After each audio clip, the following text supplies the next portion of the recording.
अध्यक्ष महोदय, आप सहमत होंगे कि पूरे भारत में विशेष तौर पर उत्तर प्रदेश में सबसे बड़ी समस्या बेरोजगारी है। हमारा नौजवान बेरोजगारी के कारण हताश और लाचार हो गया है। एक तो रोजगार नहीं मिल रहा उसे, अगर मिल भी रहा है तो उसकी शिक्षा के स्तर से के अनुरूप उसे काम नहीं मिल रहा, सम्मानजनक उसको रोजगार भी नहीं मिल पा रहा है। डिलीवरी बॉय बन जाना कोई नौकरी है, कोई रोजगार है उसका। और सरकार हमेशा अनएम्प्लॉयमेंट रेट और एम्प्लॉयमेंट रेट में हमें उलझा के रखती है। आप उलझो नहीं हम कि अनएम्प्लॉयमेंट रेट क्या है, एम्प्लॉयमेंट रेट क्या है। अध्यक्ष महोदय, मुझे उम्मीद है कि जब नेता सदन ये बात कहें तो हम सब माननीय सदस्यों को कम से कम ये बताएं कि अनएम्प्लॉयमेंट रेट क्या है और एम्प्लॉयमेंट रेट क्या है, और सरकार ये आंकड़ा क्यों पेश करती है जिससे सरकार बचना चाहती है। 90% से ज़्यादा पढ़ने लिखने वाला नौजवान यहाँ पर बेरोजगार है। सरकार कहती है कि 1 डिस्ट्रिक्ट 1 प्रोडक्ट इनके एक सबसे बड़ी योजना है, बजट में ले लीजिएगा उसको, और जिसका ये उदाहरण देते हैं कि एक्सपोर्ट में न जाने कितना उससे लाभ हुआ है सरकार को। लेकिन सरकार ये कभी नहीं बताती है कि 1 डिस्ट्रिक्ट 1 प्रोडक्ट, तो जो 1 डिस्ट्रिक्ट में एक प्रोडक्ट के लिए बजट क्या दिया आपने, अभी बताएं आपने आखिरकार बजट क्या दिया है। वो बजट, और ये पहली बार अध्यक्ष महोदय मैं नहीं पूछ रहा हूं, हर बार पूछा मैंने कि बजट क्या दिया है। सरकार बताए कि इत्र के लिए क्या दिया है, 1 डिस्ट्रिक्ट 1 प्रोडक्ट में तो क्या आपने दिया है उसके लिए बजट। ये सहारनपुर लकड़ी की कारीगरी के लिए और वहां की हौजरी का कार्य, जो लाखों लाख लोग जुड़े हैं, और केवल एक जिला नहीं, अगर हम बिजनौर का देखें, चाहे वो हमारे कंघी बनाने वाले लोग हों, चाहे हमारे और पीतल का एक्सपोर्ट भी होता है, ऐसे बहुत सारे सरकार ने आइडेंटिफाई किए हैं हर डिस्ट्रिक्ट का 1 प्रोडक्ट या 2 प्रोडक्ट। तो सरकार बताए कि उस प्रोडक्ट के लिए ये बजट रखा है आपने, जिसकी वजह से ये लाभ मिला है, और फिर आप 1 डिस्ट्रिक्ट 1 प्रोडक्ट को प्रमोट करना चाहते हैं। लेकिन ये छापा क्यों मार रहे हैं जीएसटी वाले, ये जीएसटी वाले छापा क्यों मार रहे हैं। क्या आपने जानबूझ करके उन्हें भेजा है कि छापा मारिए जिससे कारोबार और बंद हो जाए। तो इस पे बजट पर बोल लीजिएगा नेता प्रतिपक्ष, मेरा रिक्वेस्ट। सरकार बहुत चिंतित रहती है ट्रैफिक को लेकर के। आपने कहा कोई शहर नहीं बचा है जिस शहर में जाम न लगता हो। सरकार बताए कि इन शहरों को जाम से बचाने के लिए क्या है। हालांकि अध्यक्ष महोदय, मैं आपका कहना मानूंगा, केवल महंगाई पे बोल करके मैं अपनी बात खत्म करूंगा। Thank you. हालांकि बिंदु और भी हैं, सब पे टैग है मेरा इस बार। उसके बाद फिर ये सरकार महंगाई को रोकने के लिए क्या कर रही है। सरकार किसान की आय दोगुनी होनी, नौजवानों को नौकरी रोजगार मिला नहीं, आखिरकार महंगाई के लिए क्या कर रही है सरकार। सरकार उसको नियंत्रित करने का कोई प्रयास कर रही है कि नहीं कर रही है। और जो उत्तर प्रदेश है, जिसकी $1 ट्रिलियन इकोनॉमी का आप सपना दिखा रहे हैं, उसकी प्रति व्यक्ति आय क्या है। आपकी सरकार में प्रति व्यक्ति आय बढ़ी है कि घटी है। और अगर हम 2017 की तुलना करें, जो हमारे केवल खाने पीने के सामान हैं, चावल का दाम कितने % बढ़ गया, ये सरकार बताए 17 से और अभी तक के लिए। गेहूं का दाम किसान को मिले तो ठीक है, लेकिन मुनाफा कोई और ले तो उसमें दाम कितना बढ़ा है। अरहर की दाल, क्या कीमत कम हुई है 2017 से कि बढ़ गई है। सरसों का तेल, और मैं ब्रांडेड की बात नहीं कर रहा हूं, अगर आप ब्रांडेड में की ही बात कर लें तो बताओ 2017 में क्या कीमत थी, आज क्या कीमत है। प्याज का दाम, दूध का दाम, और हर सब्जी, छोट सब्जियां आप उठा लो, लहसुन से लेकर के कोई किसी का दाम ये सरकार बताए। ये तो सब्जियां और अनाज और सब चीजें हो गई। ये सरकार बताए जो नमक का कसम दिला रही थी कि 2017 में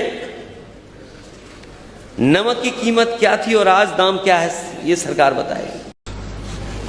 सरकार विश्वविद्यालयों के बारे में बता रही है कि A++ मिला है सरकार को, वो यूनिवर्सिटी को A+ मिला है। लेकिन सरकार ये बताए उसमें पीडीए को कुछ मिल रहा है कि नहीं मिल रहा है। इन यूनिवर्सिटियों में पीडीए के लिए कुछ है कि नहीं है। मैं बहुत बड़े आंकड़े नहीं देना चाहता हूं, क्योंकि बजट में बोलूंगा तब भी मैं आंकड़े कुछ दूंगा। यूनिवर्सिटीज A+, AAA+, AA+, ये तो हो रही हैं, ये बताया जा रहा है। लेकिन यूनिवर्सिटीज में अपॉइंटमेंट किसका हो रहा है? IAS, IPS, IFS में पीडीए कितना है? महिला आयोग में पीडीए कितना है? अध्यक्ष महोदय, जब मैं सदन में आया ही आया था तो पीडीए के लोग बोल रहे थे। महिला आयोग में पीडीए कितना है? यूनिवर्सिटी में जॉब्स में बांदा एग्रीकल्चर यूनिवर्सिटी कुल भर्ती में पीडीए केवल 3% है। जो लोग मेडिकल कॉलेज के लिए जगह ढूंढ रहे हैं बलिया में, जननायक चंद्रशेखर यूनिवर्सिटी भर्ती में पीडीए 0,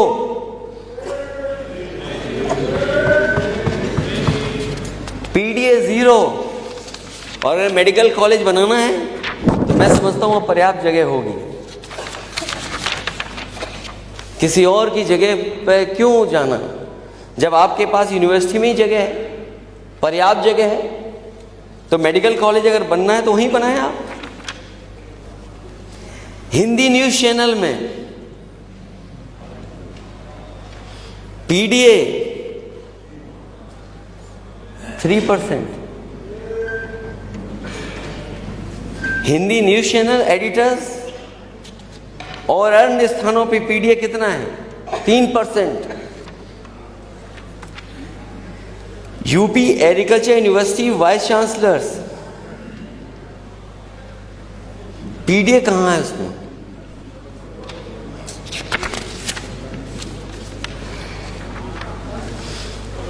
फिर पीडीए जाएगा कहां? फिर पीडीए कहां जाए?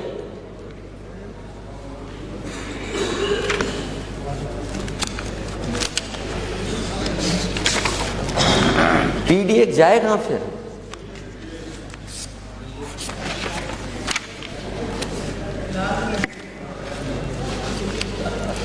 मैं जानता हूं पीडीए पे नहीं बोलेंगे आप, मैं जानता हूं, मैं जानता हूं।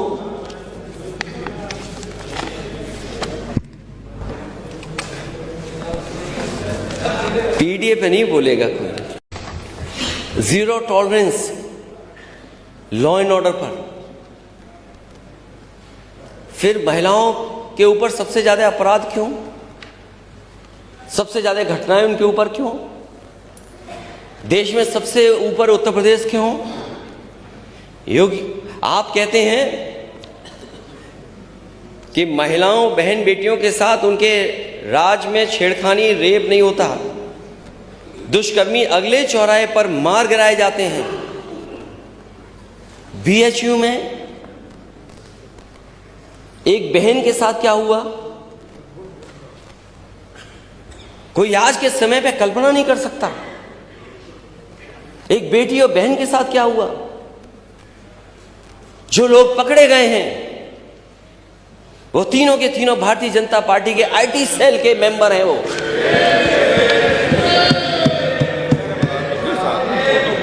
और अध्यक्ष महोदय, कोई आसानी से मुख्यमंत्री जी के साथ फोटो नहीं खिंचवा सकता। तीनों की फोटो हमारे नेता सदन के साथ है। प्रशासन सरकार को पता था, लेकिन क्या किया सरकार ने? और मुझे याद है जब कानपुर में एक मां बेटी के ऊपर बुलडोजर चलाया गया था और आग लग करके मां बेटी जिंदा जल गए थे, पिता और उसका भाई देखता था, बचा नहीं पाया। जब वो न्याय मांगने गया तो उसके कपड़े उतार दिए गए, वहां के अधिकारियों ने कपड़े उतरवाए। ये जीरो टॉलरेंस है सरकार का। और उस समय डिप्टी सीएम क्या कहते हैं? उन्होंने जो ऑनलाइन बात की उससे, शिवम ये घटना बहुत ही दुखी करने वाली है, बहुत ही ज्यादा दुख है, हमें पूरी तरह से तुम्हारे साथ हैं। जब से हमने सुना है कार्रवाई कर रहे हैं, जो आरोपी हैं उन पर एफआईआर दर्ज हो गई, 302 की है। हम कड़ी से कड़ी कार्रवाई करेंगे, किसी को नहीं बख्शेंगे।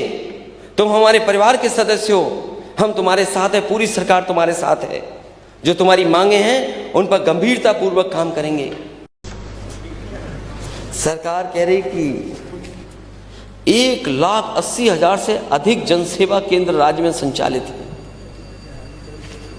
अगर इतने जनसेवा केंद्र संचालित हैं तो अपने मामूली विवाद में जमीन को लेकर के किसी को मेरठ में आत्मदाह क्यों करना पड़ रहा है?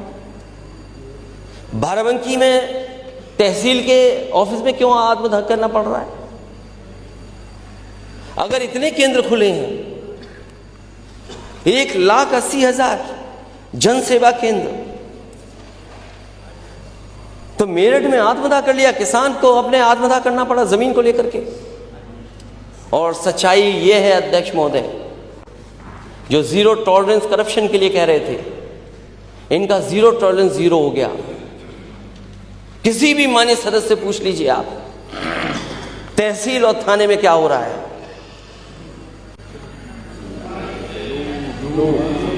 इतना करप्शन, इतनी लूट कभी नहीं हुई होगी जितनी हो रही है इस समय।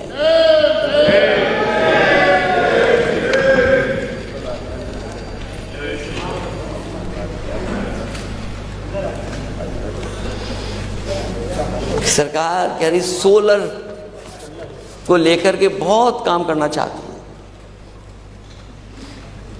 विद्युत उत्पादन में वो बातें मैं रिपीट नहीं करूंगा जो बातें मैं पहले कह चुका हूं कि अभी तक इस सरकार ने कोई भी थर्मल प्लांट नहीं लगाया है। अभी तक कोई बड़ा बिजली का कारखाना इस सरकार ने नहीं लगाया।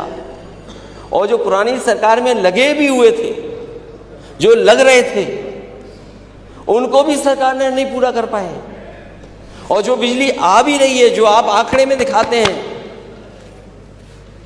ये वही कारखाने हैं जो समाजवादियों की सरकार में लग रहे थे। उन्हीं के कारण आपको ज्यादा बिजली उत्पादन उत्तर प्रदेश में मिल रहा है। ऐसे ही और खबरों के लिए देखते रहें यूपी न्यूज़ 18 और हमारे चैनल को लाइक, सब्सक्राइब करें।